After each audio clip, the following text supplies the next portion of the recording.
Hello friends, good morning. আজকে সকালে ভিডিওটা শ্যুট করে নিয়েছি। আমিও এই জাস্ট উঠলাম আর আমার ছেলে এখনও ঘুমাচ্ছে। এইদিকে সুমিত অফিসের কাজ করতে শুরু করে দিয়েছে। আমি সকালে ফ্রেশ হয়েই ভাবলাম স্কিন কেয়ারটা করতে হবে। দুর্গাপুজো মাত্র আর কয়েকটা দিন বাকি, হাতে গোনা কয়েকটা দিন। তাই এখন থেকে স্কিন কেয়ার না করলে স্কিনের 12টা বেজে যাবে। পুজোর সময় যতই ফেসিয়াল করি না কেন স্কিনের গ্লো আসবে না। তাই ফার্স্টেই আমার কাছে অ্যাশিওরের এই রাইস ওয়াটার ফেস ক্লিনজারটা ছিল। এইটা দিয়েই আমি মুখটা ভালো করে ক্লিন করে নিলাম। এটার মধ্যে কোনো রকম দানা নেই, একদম নর্মাল। তাও যেহেতু আমার টি-জোনে প্রচুর পরিমাণে অয়েল সিক্রেশন হয়, তাই আমি টি-জোনটাকে একটু বেশি করে ক্যাটার করি। খুব ভালো করে ফেস ওয়াশটা করে নেওয়ার পরে একটু হালকা মাসাজ করে নিয়েছি। দেন এই ফেস ওয়াশটা দিয়েই মাসাজ করতে করতেই মুখটা ধুয়ে নেব। আমি কোনো স্ক্রাবিং ইউজ করব না। সকালে ঘুম থেকে উঠে আমি অ্যাভয়েড করি স্ক্রাবিংটা এভরিডে। মুখটা ভালো করে ধুয়ে নেব।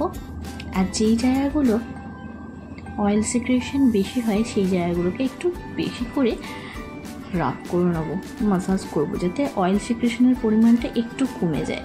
না হলে এখান থেকেই পিম্পল ওঠা স্টার্ট হয়ে যাবে। ভালো করে মুখটা ধুয়ে নিয়েছি। দেন আমি ইউজ করব গুড ভাইবসের প্রোমোগ্রেনেট ফেস টোনার। আমি অন্যদিন নর্মাল রোজ টোনার ইউজ করি, কিন্তু আজকে আমি ইউজ করছি গুড ভাইবসের প্রোমোগ্রেনেট ফেস টোনার। যেহেতু সামনেই পুজো করলাম, সেজন্য এখন থেকে একটু স্কিন ব্রাইটনিংয়ের ওপরে বেশি গুড ভাইবসে এই প্রোমোগ্রেনেট ফেস টোনারটা স্কিনকে অদ্ভুতভাবে ব্রাইট করে আর স্কিনকে প্লাম করে, তাই হাইড্রেশন পার্টটা খুব সুন্দরভাবে বজায় থাকে। তাই সকালের দিকে কোনো রকম সিরাম না ইউজ করলেও চলে। আমি সেই জন্য মর্নিংয়ে এটাই ইউজ করি। আর প্রোমোগ্রেনেট ছাড়াও আমি তো রোজ টোনার ইউজ করি, সেটা আপনাদের আমি আগের ভিডিওতে দেখেছি। কিন্তু আজকে আমি গুড ভাইবসের ফেস টোনারটা ইউজ করছি। এটা স্কিনটাকে অনেকটা বেশি প্লাম করে দেয় আর সামনেই পুজো, ব্রাইট হতে সাহায্য করে বলে এইটা এখন আমার ফেভারিট টোনারের মধ্যে পড়ছে। টোনারটা ইউজ করা হয়ে যাওয়ার পরেই আমি স্কিনটাকে একটু হালকা ভেজা ভেজা রাখবো। আর আমি আজকে অনেকটা বেশি সানস্ক্রিন ইউজ করব। স্কিনিং, টোনিং, ময়শ্চারাইজিং বলে, বাট আমি আজকে যে সানস্ক্রিনটা ইউজ করব সেই সানস্ক্রিনটা ইউজ করলে ময়শ্চারাইজার না ইউজ করলেই চলবে, কারণ আমি এখন রান্না করব। তাই সানস্ক্রিনের দরকারটা আমার এখন বেশি। স্কিনটা হালকা ট্যাপ করে নিলাম। দেন আমি এখানে 3টে সানস্ক্রিন আমি ব্যবহার করে থাকি অল্টারনেটিভ করে। ফার্স্টেই ইউজ করি আমি এটা লরিয়ালের প্রফেশনাল রেভলিউশন যেটা আছে সেটা। এটা একটা মেকআপ বেস প্রোডাক্টের মতোই ক্রিমি দেখতে লাগে এবং এটা ইউজ করে যেখানে খুশি চলে যাওয়া যায়, আর কিচ্ছু ইউজ করতে হয় না। এটা অ্যাপ ফিনিশিংটা এত ভালো। তারপর আমি ইউজ করি লোটাসের এই 45+ যেটা আছে ইউভি রে, সেই সানস্ক্রিনটা যদি আমি বাইরে যাই তখন আমি এইটা ইউজ করি, কারণ 45 প্রোটেকশনটা তখন দরকার ইউভি রেজের ক্ষেত্রে। আর হোয়াও আছে যেটা 35 ইউভি রেজ প্রোটেকশনে, সেটা ইউজ করি। আর যেটা লরিয়ালের প্রফেশনাল যেটা ইউজ করি ওটা ইউভি রেজের প্রোটেকশনের মাত্র 15। বাইরে থাকলে আপনারা ইউজ করতেই পারেন।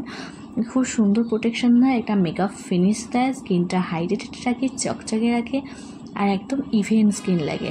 তাই জন্য আজকে যে ভাবলাম যে বাইরে দিকে তো যাচ্ছি না, কিন্তু রান্না করব, তাই আমি এই সানস্ক্রিনটা ইউজ করছি। এটা একদম অল্প ইউজ করলেই স্কিনটা চকচক করে।